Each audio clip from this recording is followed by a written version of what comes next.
போகிறீங்க, படிச்சுக்கிட்டே இருக்கீங்க. கிளைண்ட்டோட ப்ராடக்ட்டை மார்க்கெட்டிங் பண்ணுறதுக்கு நிறைய போஸ்ட் போட வேண்டியது. ஸோ நிறைய ரிசர்ச் பண்ணணும்.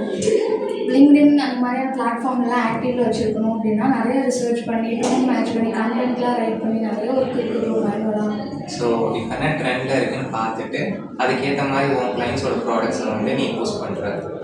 இன்னும் இவ்வளோ ஈஸியாக சொல்லிட்டு எவ்வளோ மேனுவல் ஒர்க் இருக்குது தெரியுமா? நிறைய பேஜஸ்லாம் ரிசர்ச் பண்ண வேண்டியிருக்கு தெரியுமா? பட் இது கொஞ்சம் ஓல்டாச்சு. ஓல்டா? அப்போ நியூவாக என்ன இருக்குது?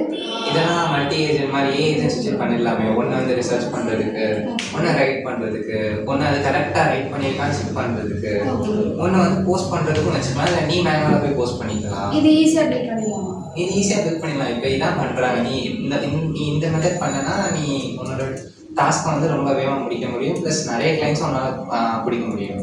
ஓகே, இது எப்படி பண்ணுறது?